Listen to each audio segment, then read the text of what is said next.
Uma passagem bíblica, trata-se do capítulo 3 do livro de Atos dos Apóstolos, começando pelo versículo 1.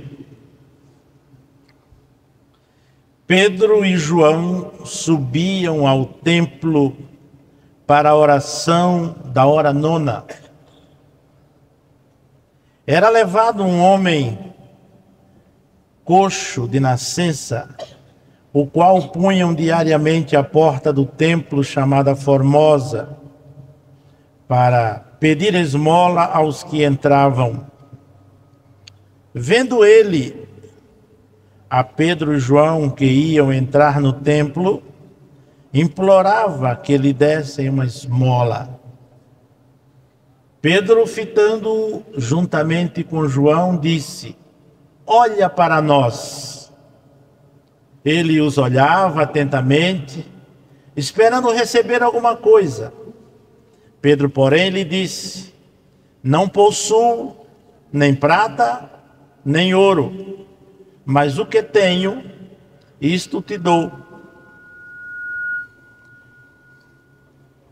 Em nome de Jesus Cristo Nazareno anda. E alguns escritos acrescenta: levanta-te e anda. E tomando-o pela mão direita, o levantou. Imediatamente os seus pés e artelhos se firmaram. De um salto se pôs em pé, passou a andar e entrou com eles no templo, saltando e louvando a Deus. Viu todo o povo a andar e a louvar a Deus, e reconheceram ser ele o mesmo que esmolava sentado à porta formosa do templo, e se encheram de admiração e assombro por isso que lhe acontecera. Agarrando-se ele a Pedro e a João, todo o povo correu atônito para junto deles no pórtico chamado de Salomão. Meus queridos irmãos e caros colegas, filhos de Deus em comum que somos, eu entendo ser esta manhã tão nobre, oportuna, para que possamos tecer alguns comentários, para que possamos juntos refletirmos num fato que marcou a história da igreja. O primeiro milagre, pelo menos registrado no Atos dos Apóstolos, de forma específica, marcando o desenvolvimento numérico e qualitativo da igreja no que diz respeito a curas físicas. É interessante que o primeiro versículo deste capítulo começa nominando Pedro, certamente partindo da premissa que os leitores o conhecem muito bem. De forma que, por uma questão didática, me parece necessário usarmos alguns poucos minutos do tempo que me fora destinado para relembrar alguns pontos que eu julgo de vital importância para que possamos identificar o homem que Deus usou para aquele fato tão sublime que ainda hoje edifica a todos quantos ministramos na senda ministerial, bem como a todos os que formam a igreja de Deus. Pedro, todos sabemos, um homem simples, de uma origem modesta, mas que foi alvo da vontade de Deus e de nosso Senhor Jesus Cristo, para ser um daqueles escolhidos entre os anônimos, entre os mais desprovidos de destaque na sociedade da Galileia. E ele, com o auxílio do seu irmão André, teve a oportunidade de firmar-se na fé, e não bastasse isso, teve também a oportunidade de merecer algumas atenções especiais, talvez em função do seu temperamento, ou da sua personalidade, da sua predisposição no que diz respeito à arte da comunicação, embora muitas vezes expressões impensadas, não importa. O que eu quero é me referir ao seu lado positivo, o seu lado bondoso, o seu lado prático, o seu lado funcional, o seu lado exemplar, que é procurar sugar, assimilar e trazer para si tudo que ele pôde trazer de Jesus Cristo no seu relacionamento, naqueles 3 curtos ou longos anos, dependendo da perspectiva que nos for interessante. A verdade é que Pedro teve oportunidades preciosas que deixaram os seus colegas talvez desejosos de ser Pedro, né? Em determinados momentos, quando, por exemplo, ao ar livre, quando lá em Cesareia de Filipos, Jesus deu desculpe a expressão, apenas para fins didáticos, um show de aula de jornalismo. Como se fazendo uma entrevista, colocou os discípulos num painel macro e disse assim, perguntando assim: que dizem os homens ser o Filho do Homem? E os discípulos, de uma forma descontraída, relaxada, informal, começaram a responder que Jesus era tido como um dos profetas. E naquele momento de descontração, Jesus constrói uma pergunta bem pontiforme, pontual, e diz: e vós, quem dizeis que eu sou? Forçando-os a uma confissão resultante de suas convicções e da sua visão espiritual, razão pela qual o Senhor os chamara para uma posição de nobreza ministerial. E eles ficaram um tanto embaraçados para responder quem era aquele que formulara uma pergunta de tanta qualidade. Foi naquela oportunidade que, convicto, porque Pedro havia passado por uma experiência no mar da Galileia, um pescador exímio, e uma noite inteira não consegui pescar nada. E tão somente depois da presença de Jesus e por uma palavra, eles conseguiram pescar o que talvez nunca haviam pescado antes de uma só vez. E aquilo resultou numa experiência singular, a ponto de Pedro não pensar 2 vezes e dizer: tu és o Cristo, o Filho do Deus vivo. Eu creio que Jesus fez assim, vibrou e se sentiu grato, porque estava vendo em Pedro futuro. Eu me sinto maravilhado com Jesus. O que me deixa às vezes enjoado, aborrecido, o que me deixa chateado mesmo na minha vida cristã, é que eu não sei dissertar sobre Jesus. Essa é a minha frustração. Mas naquele momento Jesus disse: bem-aventurado és tu, Simão Barjonas, porque não foi a carne nem o sangue que te o revelou, mas meu Pai que está nos céus. Aleluia! 2 coisas ali certamente alegraram o coração de Jesus. Primeiro é que Pedro disse uma absoluta verdade teológica. E a segunda é que Jesus sabia, claro, mas isso é uma força de expressão. Naquela manhã, os céus se alegraram, o inferno se abalou, porque Jesus estava vendo um brilhante ministro do Evangelho para cuidar da igreja de Jerusalém. Aleluia! Mas somos humanos. somos frágeis.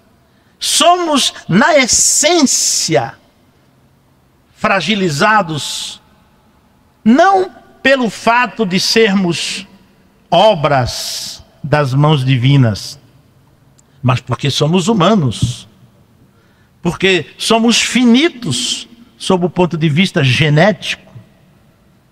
Estamos expostos a todas as intempéries espirituais, emocionais e físicas. Somos, na essência, frágeis. Se somos poderosos em Cristo Jesus. Aquela expressão paulina do capítulo 8, né? Em todas estas coisas, porém, versículo 37, somos mais do que vencedores. Observe que ele não para aí. Por meio daquele é que somos mais que vencedores. Mas na essência, somos frágeis. E em função disso, e sem perda de tempo, queria pontuar de forma rápida e concisa algumas circunstâncias que levaram Pedro a ser singular em meio aos 12, não é? Pedro foi o único que andou sobre o mar, e embora ele seja criticado pelo fato de que afundou. Pedro afundou. Pelo menos a Bíblia diz que ele quase afundou, não é? Ele não afundou porque ele estava no melhor lugar do mundo. Primeiro porque ele estava em obediência ao Criador, ao arquiteto e ao gerente funcional do universo, não é? De maneira que quando Pedro afundou, ele estava simplesmente no melhor lugar do universo, aos pés de nosso Senhor Jesus Cristo. Eu acho que o melhor lugar para se afundar era o lugar que Pedro estava, porque ele estava aos pés de Jesus em obediência a um chamado. Pedro disse: vem. Jesus disse: vem. Ele foi. Ele foi. De maneira que eu queria ser tão fraco como Pedro foi, a ponto de andar sobre o mar. O único homem até hoje que andou como Jesus sobre o mar. Eu queria ser fraco como ele. Porém, queridos, existem coisas delicadas, como por exemplo, exausto pelas tensões que marcaram aquelas últimas horas da prisão do mestre, Pedro, junto com Tiago e João, não conseguiu atender a necessidade de orar pelo menos 1 hora com o Senhor. Não teve a oportunidade teve, não teve forças para vigiar e assim dormiu. Ainda entorpecidos, foram acordados pelo Senhor, tentaram se refazer daquela exaustão, não conseguiram, dormiram outra vez, até que o Senhor disse: olha, agora por mais que vocês queiram e possam, não dá mais. Passou a oportunidade de orarem comigo. E quando a turba veio prender a Jesus, Pedro comete um grave deslize, resultante dos seus ímpetos, do seu descontrole emocional, impróprio para um homem que receberia mais tarde tanta envergadura, tanta responsabilidade diante de Deus e do povo.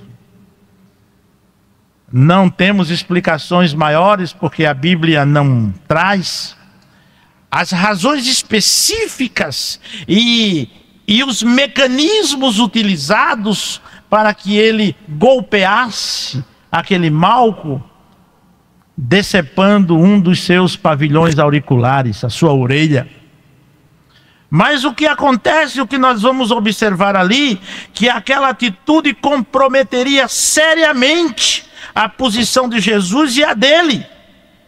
O que tornou-se necessário, ou que o que de fato fez com que Jesus ali resolvesse uma questão de forma singular. Jesus certamente baixou-se e pegou aquela orelha e fez uma asepsia e limpou e tal, e disse: mas Pedro, que é isso? Pedro, você nos causa um problema grave num momento gravíssimo.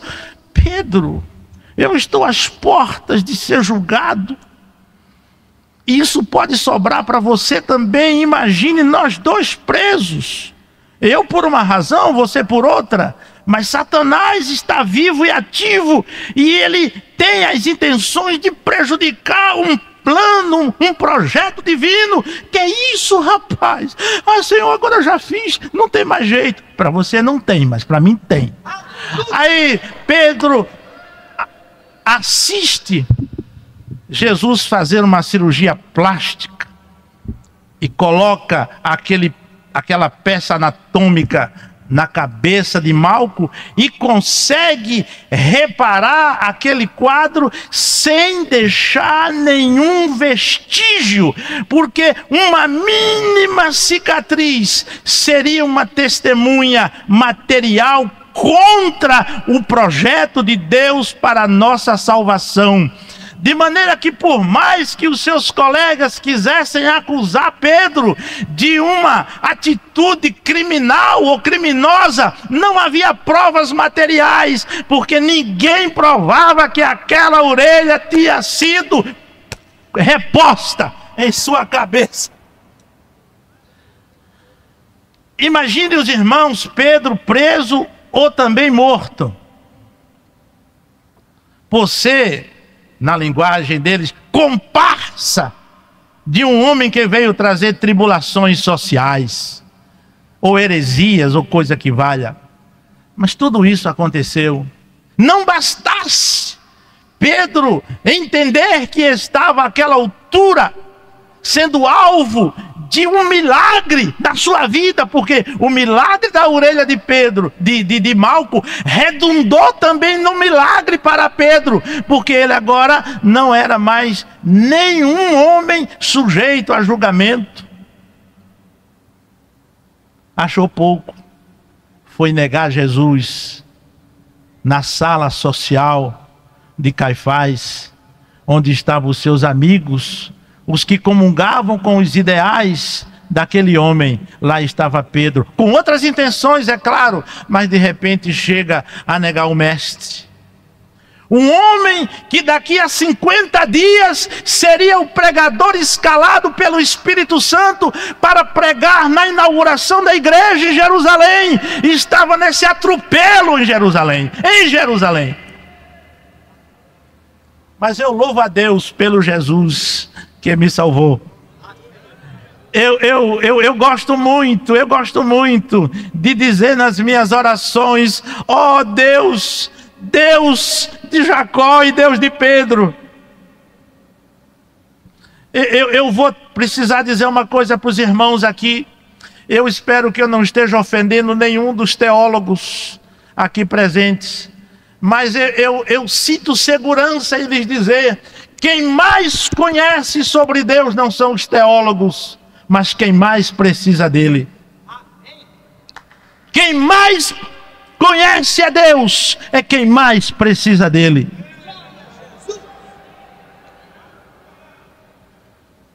E naquele momento Pedro sentiu que todo o projeto de Deus se foi d'água abaixo, se foi pelo espaço, resultante das suas próprias atitudes.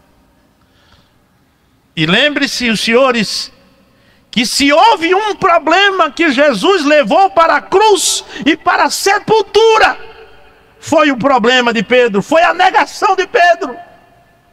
Conquanto o Senhor Jesus tenha criado um vácuo em torno da cruz do meio, fazendo com que o Senhor Jesus se sentisse absolutamente só, sem a própria presença do Pai onipresente.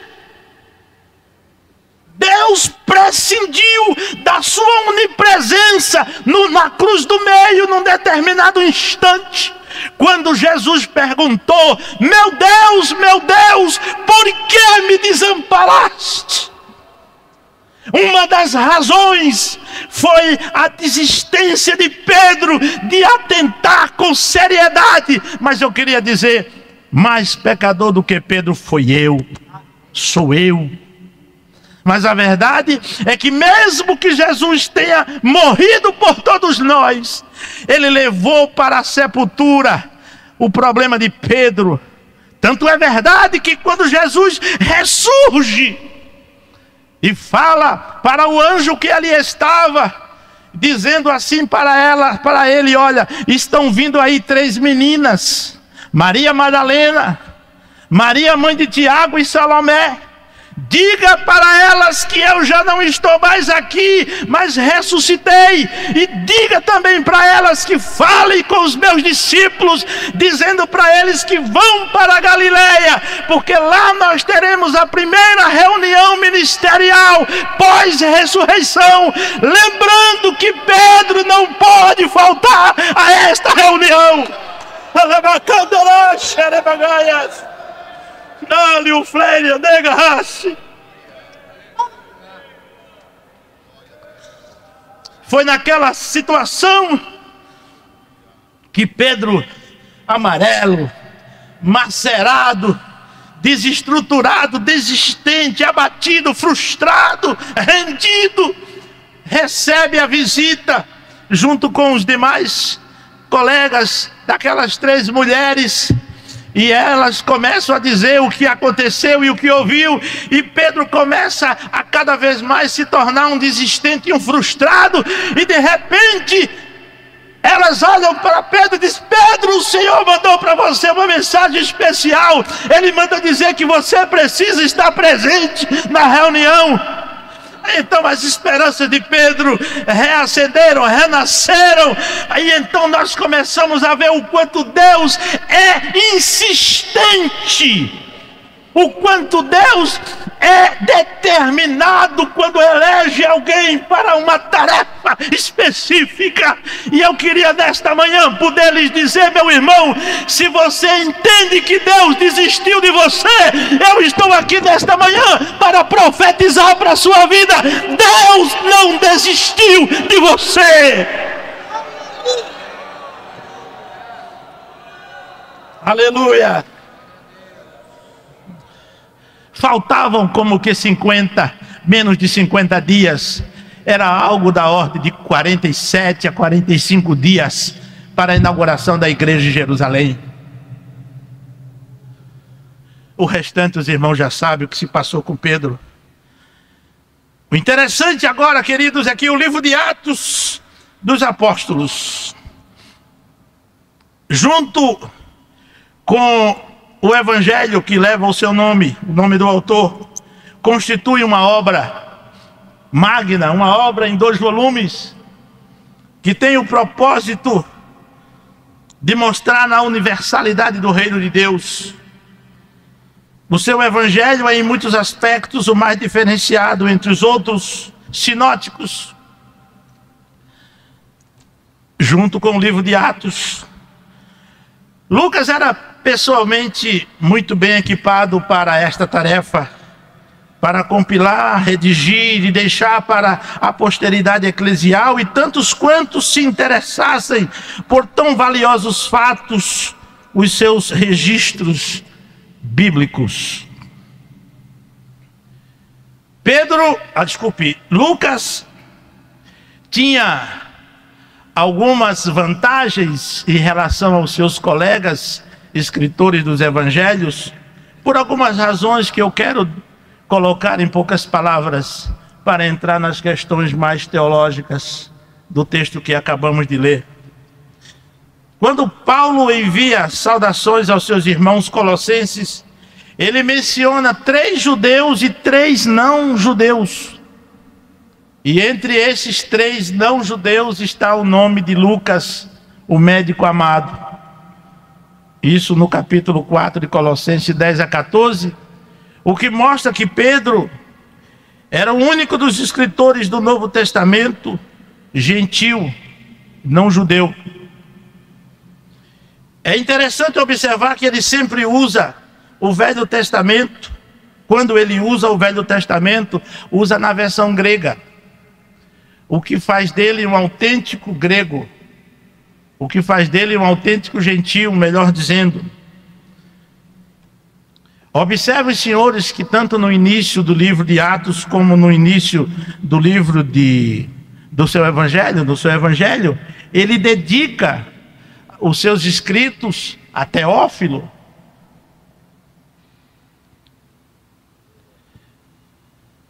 De maneira que, quando ele se dirige a um romano, ele traz consigo a sua cultura não judaica. Ele teve a felicidade de ter uma formação superior, rara naquela época, razão pela qual fez dele um escritor de um grego excelente. Nós vamos observando que nem mesmo Paulo, na sua grandeza cultural, teve tantos destaques na sua versatilidade escriturística. O Evangelho de Lucas e o livro de Atos dos Apóstolos tem em torno de 800 palavras que Paulo e o escritor aos Hebreus nunca usaram, o que faz de Lucas um homem de uma excelente cultura. Ele era também um historiador. Observe que lá no primeiro capítulo ele usa a palavra investigação acurada, o que significa dizer que ele não foi um mero contador de história, ele foi um investigador. E isso nos dá muito embasamento. Eu gosto de ler, eu gosto da Bíblia, mas quando eu me debruço sobre as escrituras escritas com a sua assinatura, a gente se sente mais seguro, porque todas as suas informações são precisas. Ele entende de navegação, ele entende de medicina, ele entende de história, ele entende de geografia, ele entende de linguística, de gramática. Ele é diferenciado. Ele é diferenciado. Ele foi também um viajante. Ele dá detalhes, quando ele fala de navegação, lá no capítulo 27, ele aborda detalhes que talvez só aqui o pastor Antônio Gilberto entenda com precisão, tendo em vista o seu perfil profissional. Mas então, queridos, o que eu queria lhes mostrar é que este relato que nós lemos aqui, nos conduz a enxergar os apóstolos comprometidos com a igreja, com uma igreja dinâmica, sistematicamente comprometida com a oração, com a pregação e com a conquista de almas. Foi assim que a igreja começou, e começou de forma linda, precisa, perfeita, espontânea e responsável. Nós vamos ver que Pedro e João não tinham em suas agendas nada de especial, a não ser uma vida de compromisso com a igreja. Observe que quando a Bíblia diz que eles subiam, eles iam sempre para a oração, particularmente às 3 horas da tarde. Ele era um comprometido com aquela oração da tarde. E naquela tarde ele não se deu conta de que o Espírito Santo havia reservado uma excelente surpresa, porque ali, na cura daquele homem, daria início a um movimento todo especial, totalmente novo do ponto de vista histórico da igreja. Por quê? Porque naquele momento, a presença daquele homem suscitava, primeiramente, um milagre manifesto. Depois, aquele milagre abria um caminho para o sermão. E o sermão desenvolvia uma abertura nos corações dos ouvintes para a aceitação do Evangelho e para entender o que significava aquele grupo de israelitas, agora louvando ao Senhor Jesus Cristo. O que era uma agressão cultural, uma agressão social, uma agressão aos valores recebidos até então.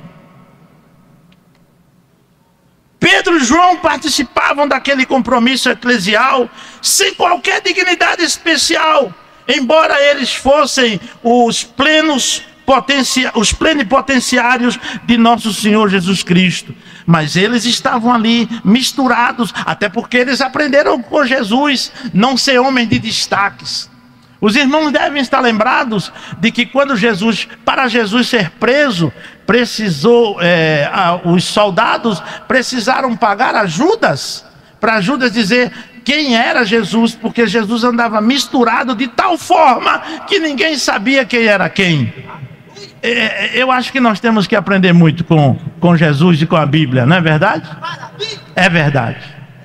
É verdade. E Pedro aprendeu essa lição. Pedro estava ali no anonimato até que o Espírito Santo o apresentasse à sociedade de Jerusalém. Muitas pessoas visitavam o templo naquela hora, de modo que um homem com deficiências físicas importantes era carregado e deixado na porta do templo chamada Formosa, na expectativa de conseguir algo que fosse suficiente para minimizar a sua dignidade social. O templo tinha 6 pátios, seus pátios e pavilhões, na realidade não eram 6, com pilares que davam-lhes um aspecto diferente dos nossos ocidentais modernos. Admite-se que a porta formosa era a entrada que dava acesso ao átrio dos gentios, no qual qualquer judeu com pureza cultural tinha permissão para entrar. Não importa essas questões, senão que, uma vez que não havia nenhuma providência por parte do governo, o que podemos chamar, não havia previdência social para os pobres e para os deficientes físicos, algo que no passado eu coloquei quando trouxe uma palavra lá no AMB, me parece que no ano 2000, quando eu falei sobre o sistema apodrecido. Não é demais relembrar que Jesus encontrou Jerusalém falida. Não havia nenhuma infraestrutura social para garantir a dignidade dos desvalidos. E foi naquela circunstância e naquela situação que Pedro encontrou um paralítico, um paciente, um deficiente físico. Além disso, os judeus aglutinavam o ato de dar esmola às orações e jejuns, porque eles admitiam ser uma obra meritória. Assim, dar algo a alguém necessitado era uma espécie de aumento constitutivo ao culto. Não faz diferença. O que nós queremos dizer é que aí se precipitou um momento importante da história da igreja. É que Pedro sobe para Jerusalém, para o templo. E ao chegar na porta formosa, encontra um moribundo, um anônimo, pedindo esmola. E ao pedir esmola, o Espírito Santo de Deus o conduz a parar. E quando ele para, o Espírito de Deus diz: não importa que você não tenha dinheiro, você tem algo mais. Se eu tenho, não está no bolso, está no teu ser. Ah, é. E Pedro volta-se para aquele mendigo e diz: olha para nós.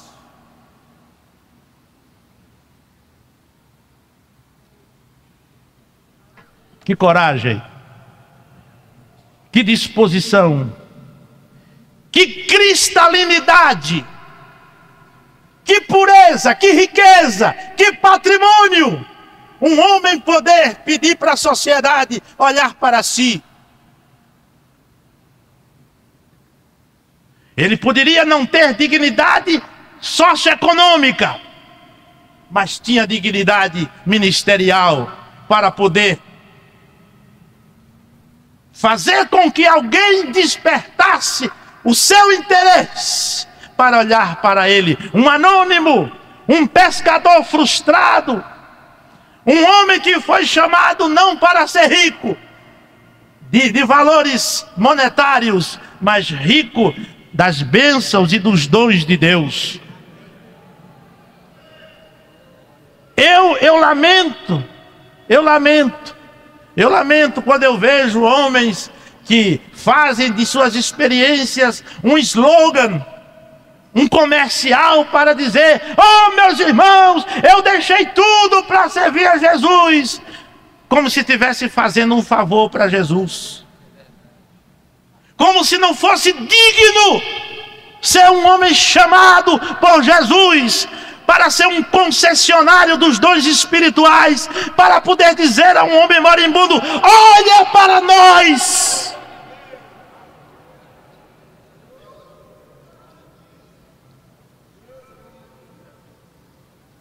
E quando aquele homem olha na expectativa de mudar de vida, diz: agora eu saio daqui, agora eu vou comprar uma casa, agora eu vou ter isso, aquilo, meus sonhos de consumo vão ser todos realizados agora, porque nunca ninguém me mandou olhar para ele, porque o ato de dar esmola é impessoal. O ato de dar esmola, na sua maioria, é de fato impessoal e ostensivo, porque muitas vezes se abre a porta do carro e joga-se uma moeda, e às vezes se passa pela rua, joga lá no pires, no prato, no papel, na toalha, não sei do que. Às vezes não se sabe se é um velho, se é um jovem, se é um homem, se é uma mulher. É alguém que fala. Pedro já não fez assim. Pedro disse: olha para nós.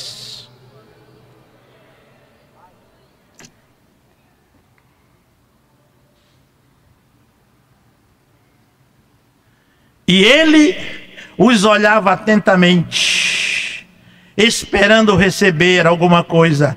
Pedro, porém, lhe disse: não possuo nem prata nem ouro. E para que o senhor manda olhar? Se o senhor não tem nada para me dar, por que me fazer perder tempo e olhar para os senhores? E Pedro disse: não tenho, de fato, eu não tenho prata nem ouro. Mas o que tenho, isto te dou. Em nome de Jesus, anda!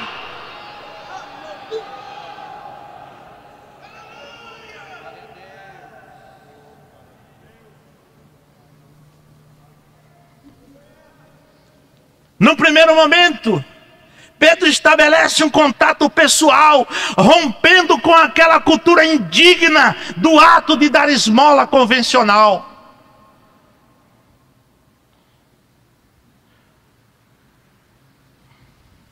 Em segundo lugar, o coxo levanta o seu olhar na expectativa de que alguma coisa mudaria.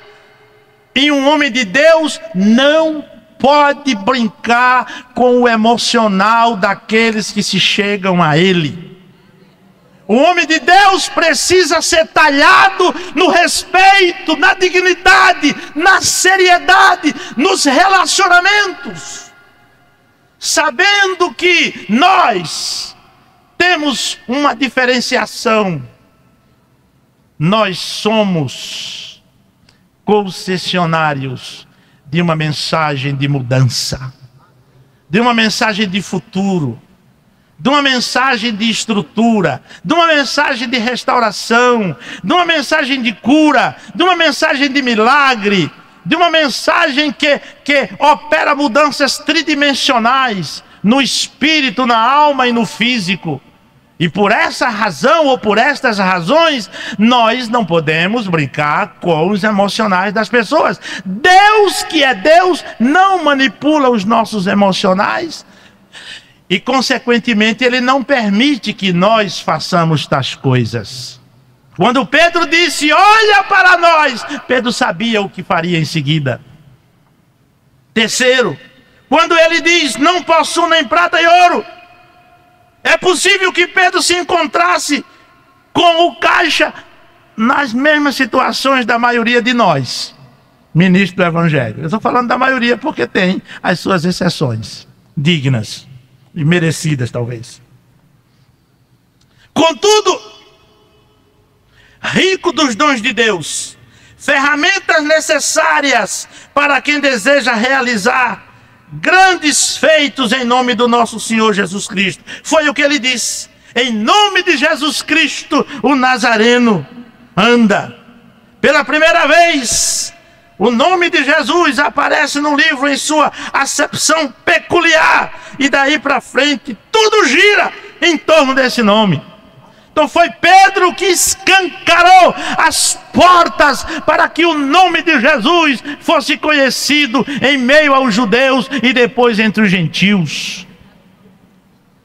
Quarto, a fé de Pedro fez com que ele tomasse o homem pela mão, para que por sua vez ele fosse contagiado para tomar a iniciativa de se levantar sobre os seus próprios pés.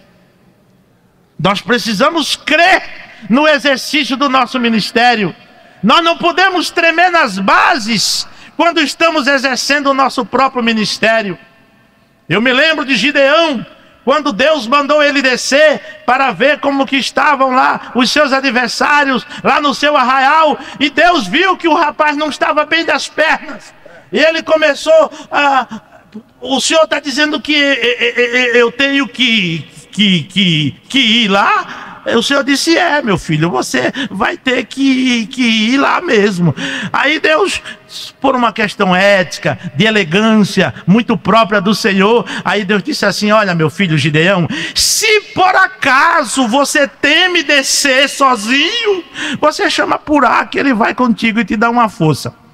Então, queridos, o que é que eu quero dizer com isso? Deus nos capacita para enfrentar desafios ministeriais, mas não se equivoquem, não se enganem, não se distraiam.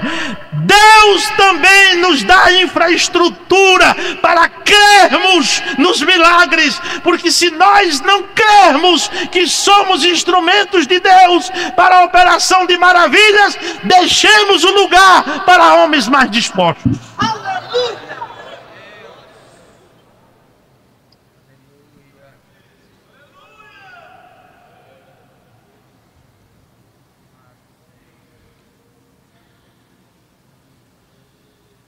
E aquele homem foi contagiado pela fé de Pedro e acreditou. Eu não estou me referindo à fé salvadora, mas à fé do milagre. Ele se levantou na expectativa de que andaria mesmo. E para a surpresa dele e de todos, ele não só andou como saltou, como pulou. E agora todo mundo queria saber o que é isso, quem fez isso, por causa do que ou de quem isso aconteceu. E aí o nome de Jesus Cristo entrou em cena, para a sua honra, para a sua glória e para o seu louvor, meus irmãos.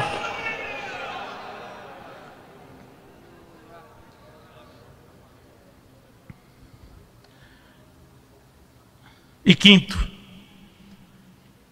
se tivesse televisão, eu estou dizendo isso exatamente por uma questão exegética. Se tivesse televisão em Jerusalém, provavelmente aquele rapaz não ia para a televisão. Ele iria direto para o templo mesmo, porque só ele sabia o que é andar pela primeira vez. Ele levantou-se com um prazer, com um gozo, com uma experiência singular na sua vida. E ele, meu Deus, como o chão está longe de mim, o céu está mais perto. Que coisa, eu já consigo olhar para as pessoas no olho. E começou a pular e se abraçavam com Pedro e com João. Eu não sei quanto aquele homem chorava, mas a verdade é que para ele o melhor lugar do mundo agora era entrar no templo para louvar e engrandecer o nome de nosso Senhor Jesus Cristo, em nome de quem ele estava curado.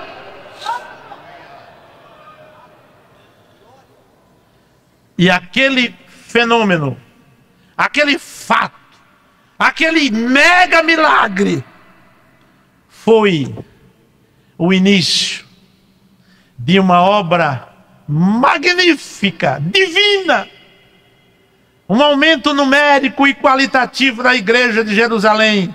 Não só de Jerusalém, porque Jerusalém era apenas uma congregação da igreja recém-inaugurada.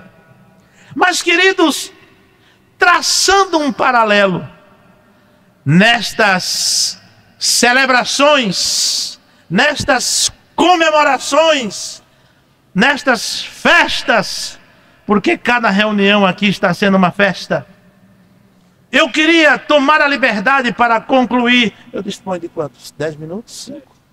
Para traçar um paralelo, e quero fazê-lo com muito temor na presença de Deus e dos santos. Quando Pedro e João se depararam com o paralítico, no seu programa de rotina ministerial, a caminho do lugar da oração, eu queria lhes dizer, eles estavam a caminho do que mesmo? No caminho da oração. Vamos dizer juntos? Pedro e João estavam o quê? No caminho da oração. Dizer para aquele homem, em nome de Jesus Cristo, levanta e anda, para muitos é um risco. Os senhores concordam comigo? Concordam comigo? Para muitos é um risco. Diga comigo, para muitos é um risco. Mas eu queria lhes dizer, queridos, que no trajeto a que Pedro e João estavam acostumados, que era o caminho da oração, no caminho da oração esses riscos podem ser desprezados. No caminho da oração, estes riscos podem ser desprezados.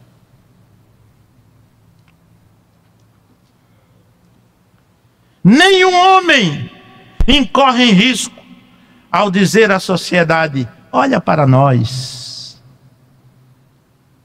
Quando nós estamos orando, nós temos moral para dizer à sociedade: olha para nós. Quando nós estamos orando, nós podemos estar tranquilos, porque as surpresas não nos abaterá. Ou não podemos dizer, em qualquer circunstância, olha para nós. Será que todos podemos dizer isso? Olha para nós. Será que nós temos sido modelo de inspiração, modelo de vida, modelo de pregador, modelo de ensinador, modelo de conselheiro, modelo de administrador? Será que nós podemos dizer para o povo: olhem para nós?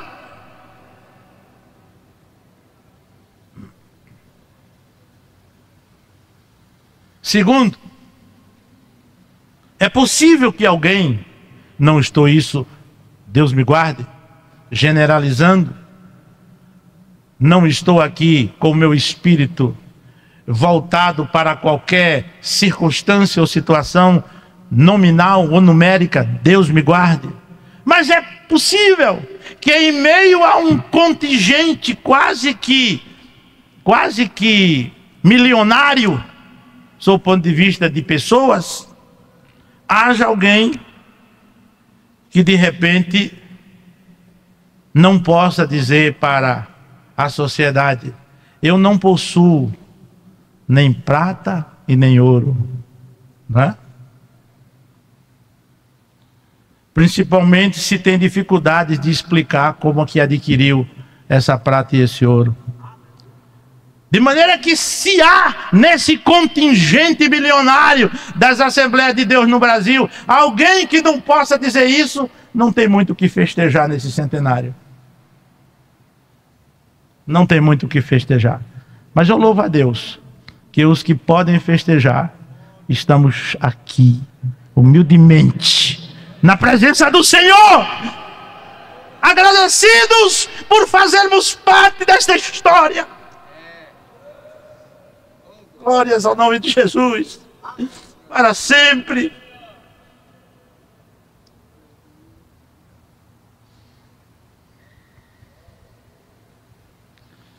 Quando, em alguns casos, o ter não é consoante com o ser, aí se torna difícil expulsar enfermidades, não é?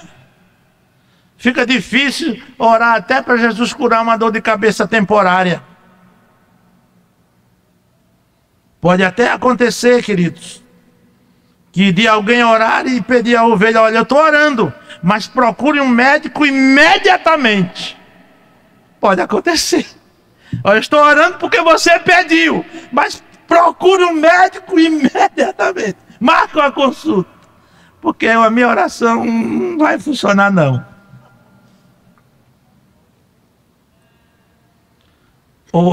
Ou até mesmo nem ore, ou peça para um auxiliar para orar, por falta de tempo, por falta de fé, ou por não ser sensível à necessidade daquela pessoa que lhe procura como homem de Deus. E nos próximos anos, talvez nas próximas décadas, haja ministros que não orem mais por falta de vida. Do jeito que as coisas estão caminhando, é provável que daqui a 10, 15, 20 anos já haja ministros que não orem mais por falta de vida.